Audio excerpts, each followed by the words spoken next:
श्री शिवाय नमस्तुभ्यम। आज के अध्याय में हम सुनेंगे श्रावण मास महात्म्य का अध्याय 24। 23वें अध्याय में हमने सुना था श्री कृष्ण जन्माष्टमी व्रत का कथन। 24वें अध्याय में सुनेंगे श्री कृष्ण जन्माष्टमी व्रत के महात्म्य में राजा मित्रजित का आख्यान। ईश्वर बोले, हे ब्रह्मपुत्र, पूर्व कल्प में दैत्यों के भार से अत्यंत पीड़ित हुई पृथ्वी बहुत व्याकुल तथा दीन होकर ब्रह्मा जी की शरण में गई। उसके मुख से वृतांत सुनकर ब्रह्मा जी ने देवताओं के साथ क्षीर सागर में विष्णु के पास जाकर स्तुतियों के द्वारा उनको प्रसन्न किया। तब नारायण श्री हरि सभी दिशाओं में प्रकट हुए और ब्रह्मा जी के मुख से संपूर्ण वृतांत सुनकर बोले, हे देवताओं, आप लोग डरे मत। मैं वासुदेव के द्वारा देवकी के गर्भ में से अवतार लूंगा और पृथ्वी का संताप दूर करूंगा।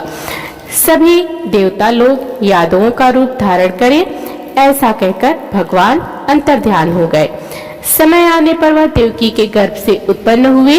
वासुदेव ने कंस के भय से उन्हें गोकुल पहुंचा दिया और कंस का विनाश करने वाले उन कृष्ण का वहीं पर पालन पोषण हुआ। बाद में मथुरा में आकर उन्होंने अनुचरों सहित कंस का वध किया। तब पूर्ववासियों ने आदर पूर्वक यह प्रार्थना की कि हे कृष्ण, हे कृष्ण, हे महायोगिन, हे भक्तों को अभय देने वाले, हे देव, हे शरणागत वत्सल, हम शरणागतों की रक्षा कीजिए। हे देव, हम आपसे कुछ निवेदन करते हैं, इसे आप कृपा करके हम लोगों को बताएं। आपके जन्मदिन के कृत्य कोई कहीं भी नहीं जानता।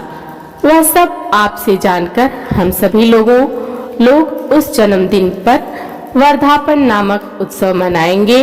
अपने प्रति उनकी भक्ति, श्रद्धा तथा सौहार्द को देखकर श्री कृष्ण ने अपने जन्मदिन के संपूर्ण कृत्य को उनसे कह दिया। उसे सुनकर उन पूर्ववासियों ने भी विधान पूर्वक उस व्रत को किया। तब भगवान ने प्रत्येक व्रतकर्ता को अनेक वर प्रदान किए। इस प्रसंग में एक प्राचीन इतिहास भी कहा जाता है। अंग देश में उत्पन्न एक मित्रजित नामक राजा था। उसका पुत्र महासेन सत्यवादी तथा सन्मार्ग पर चलने वाला था। सब कुछ जानने वाला वह राजा अपनी प्रजा को आनंदित करता हुआ उनका विधिवत पालन करता था। इस प्रकार रहते हुए उस राजा का अकस्मात दैवयोग से पाखंडियों के साथ बहुत कल पर्यंत साहचर्य हो गया और उनके संसर्ग से वह राजा अधर्म परायण हो गया। वह राजा वेद, शास्त्र तथा पुराणों की बहुत निंदा करने लगा और वर्णाश्रम में के धर्म के प्रति अत्यधिक द्वेष भाव से युक्त हो गया। हे मुनि श्रेष्ठ, बहुत दिन व्यतीत होने के पश्चात काल की प्रेरणा से वह राजा मृत्यु को प्राप्त हुआ और यमदूतों के अधीन हो गया। यमदूतों के द्वारा पाश में बांधकर पीटते हुए यमराज के पास ले जाते हुए वह बहुत पीड़ित हुआ। दुष्टों की संगत के कारण उसे नरक में गिरा दिया गया और वहां बहुत समय तक उसे यातनाएं प्राप्त की। यातनाओं को भोग कर अपने पाप के शेष भाग से वह पिशाच योनि को प्राप्त हुआ। भूख व प्यास से व्याकुल व भ्रमण करता हुआ मारवाड़ देश में आकर किसी वैश्य के शरीर में प्रवेश करके रहने लगा। वह उसी के साथ पुण्यदायिनी मथुरापुरी चला गया। वहां के पास से ही रक्षकों ने उस पिशाच को उसके गृह से निकाल दिया। तब वह पिशाच वन में तथा ऋषियों के आश्रम में भ्रमण करने लगा। किसी समय दैवयोग से कृष्ण जन्माष्टमी के दिन व्रत करने वाले मुनियों तथा द्विजों के द्वारा महापूजा तथा नाम संकीर्तन आदि के साथ रात्रि जागरण किया जा रहा था। वहां पहुंचकर उसने विधिवत सब कुछ देखा और श्री हरि की कथा का श्रवण किया। इससे वह उसी क्षण पाप रहित, पवित्र तथा निर्मल मन वाला हो गया। वह यमदूतों से मुक्त हो गया और प्रेत योनि छोड़कर विमान में बैठकर दिव्य भोगों से युक्त हो विष्णु लोक पहुंच गया। इस प्रकार इस व्रत के प्रभाव से पिशाच योनि को प्राप्त उस राजा को विष्णु सानिध्य प्राप्त हुआ। तत्वदर्शी मुनियों ने पुराणों में इस शाश्वत तथा सार्वलौकिक व्रत का पूर्ण रूप से वर्णन किया है। सभी मनोकामनाओं को पूर्ण करने वाले इस व्रत को करके मनुष्य सभी वांछित फल प्राप्त करता है। इस प्रकार जो कृष्ण जन्माष्टमी के दिन इस शुभ व्रत को करता है वह इस लोक में अनेक प्रकार के सुखों को भोग कर शुभकामनाओं को प्राप्त करता है। हे ब्रह्मपुत्र, वहाँ वैकुंठ में 1,00,000 वर्ष तक देव विमान में आसीन होकर नानाविध सुखों का उपभोग करके अवशिष्ट पुण्य के कारण इस लोक में आकर सभी ऐश्वर्यों से समृद्ध तथा सभी अशुभों से रहित होकर महाराजाओं के कुल में उत्पन्न होता है। वह कामदेव के समान स्वरूप वाला होता है। जिस स्थान पर कृष्ण जन्मोत्सव की उत्सव विधि लिखी हो अथवा सभी सौंदर्य से युक्त श्री कृष्ण जन्म सामग्री किसी दूसरे को अर्पित की गई हो अथवा उत्सव पूर्वक अनुष्ठित व्रतों से विश्व श्रेष्ठा श्री कृष्ण की पूजा की जाती हो, वहां शत्रुओं का भय कभी नहीं होता है। उस स्थान पर मेघ व्यक्ति की इच्छा करने मात्र से वृष्टि करता है और श्री कृष्ण के चरित्र की पूजा करता है। वह घर सब प्रकार से समृद्ध रहता है और वहाँ भूत प्रेत आदि बाधाओं का भय नहीं होता। जो मनुष्य किसी के साथ में भी शांत होकर इस व्रतोत्सव का दर्शन कर लेता है वह भी पाप से मुक्त होकर श्री हरि के धाम जाता है। इस प्रकार से स्कंद पुराण के अंतर्गत ईश्वर सनत कुमार संवाद में श्रावण मास महात्म्य में जन्माष्टमी व्रत कथन नामक 24वां अध्याय पूर्ण हुआ। अब बढ़ते हैं 25वें अध्याय की तरफ। 25वें अध्याय में सुनेंगे श्रावण अमावस्या को किए जाने वाले पिठोरी व्रत का वर्णन। ईश्वर बोले, हे मुनि श्रेष्ठ, अब मैं उत्तम पिठोरी व्रत का वर्णन करूंगा। सभी संपदाओं को प्रदान करने वाला यह व्रत श्रावण मास की अमावस्या को होता है। जो यह घर है वह सभी वस्तु मात्र का अधिष्ठान है, इसलिए इसे पीठ कहा गया है और पूजन में वस्तु मात्र के समूह को आर कहते हैं। अतः हे मुनीश्वर, इस व्रत का नाम इसलिए पिठोर है। अब मैं इसकी विधि कहूंगा, सावधान होकर सुनिए। दीवार को ताम्र वर्ण, कृष्ण वर्ण अथवा श्वेत वर्ण धातु से पोतना चाहिए। अगर ताम्र वर्ण से पोता गया हो तो पीले रंग से, कृष्ण वर्ण से पोता गया हो तो श्वेत रंग से और श्वेत रंग से पोता गया हो तो कृष्ण वर्ण से चित्र बनाना चाहिए।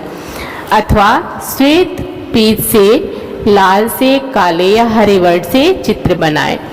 मध्य में पार्वती सहित शिव की मूर्ति अथवा शिवलिंग बनाकर विस्तीर्ण दीवार पर संसार की अनेक चीजों का चित्र बनाएं। चतुर्शाला सहित रसोई घर, देवालय, शयन घर, 7 खजाने, स्त्रियों का अंतःपुर जो महलों तथा अट्टालिकाओं से सुशोभित तथा शाल के वृक्षों से मंडित हो, चूने आदि से दृढ़ता से बंधे पाषाणों तथा ईंटों से सुशोभित हो और जिसमें विचित्र दरवाजे, छत तथा क्रीड़ा स्थान हो, इन सभी को चित्रित करें। बकरियां, गायें, भैंस, घोड़े, ऊंट, हाथी, चलने वाला रथ, अनेक प्रकार की सवारी गाड़ियां, स्त्रियां, बच्चे, वृद्ध, जवान, पुरुष, पालकी, झूला और अनेक प्रकार के मंच, इन सब का अंकन करें। स्वर्ण, चांदी, ताम्र, सीसा, लोहा, मिट्टी तथा पीतल और अन्य प्रकार के विभिन्न रंगों वाले पात्रों को लिखें। शयन संबंधी जितने भी साधन हैं, चारपाई, पलंग, बिस्तर, तकिया आदि, बिल्ली, मैना, अन्य और भी शुभ पक्षी, पुरुषों तथा स्त्रियों के अनेक प्रकार के आभूषण, बिछाने तथा ओढ़ने के जो वस्त्र हैं,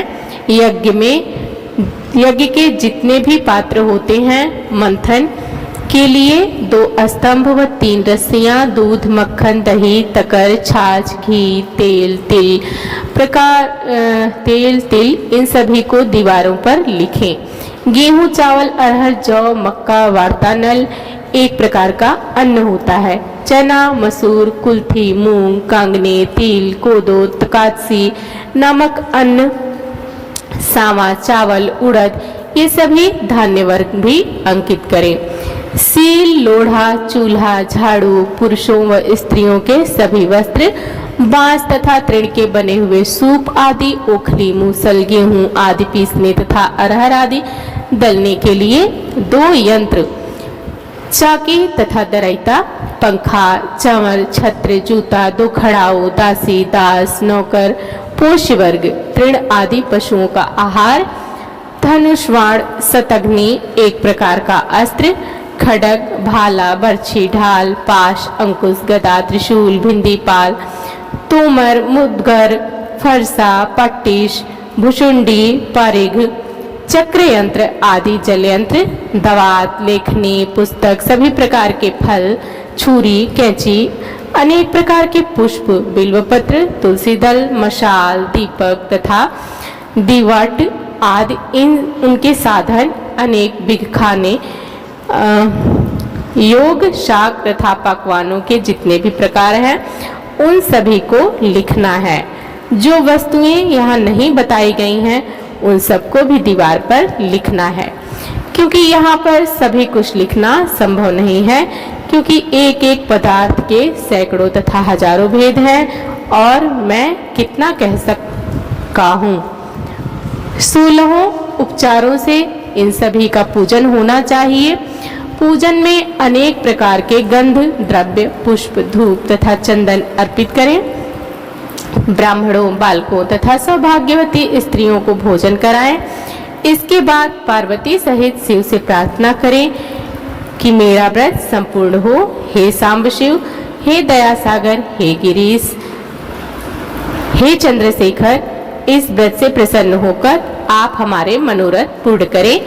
इस प्रकार 5 वर्ष तक व्रत करके बाद में उन्हें उद्यापन कर देना चाहिए। इसमें घृत तथा बिल्वपत्रों से शिव मंत्र के द्वारा होम होता है।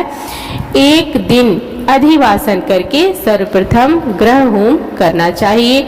आहुति की संख्या 1008 अथवा 108 होनी चाहिए। हे वत्स, उसके बाद आचार्य की पूजा करें और भूयसी दक्षिणा दें। इसके बाद व्यक्ति इष्ट बंधुजनों तथा कुटुंब के साथ स्वयं भोजन करें। ऐसा विधान किए जाने पर मनुष्य सभी कामनाओं को प्राप्त कर लेता है। इस लोक में जो जो वस्तुएं उसे परम अभिष्ट होती हैं उन सभी को वह पा लेता है। हे वत्स, मैंने आपसे इस उत्तम पिठोरी व्रत का वर्णन कर दिया। इस व्रत के समान सभी मनोरथों तथा समृद्धियों को प्रदान करने वाला और शिव जी की प्रसन्नता करने वाला न कोई व्रत हुआ है और न होगा। मनुष्य इस व्रत में दीवार पर जो जो वस्तु बनाता है उसको निश्चित रूप से पा लेता है। इस प्रकार श्री स्कंद पुराण के अंतर्गत ईश्वर सनत कुमार संवाद में श्रावण मास महात्म्य में अमावस्या में पिठोरी व्रत का कथन नामक 25वां अध्याय पूर्ण हुआ।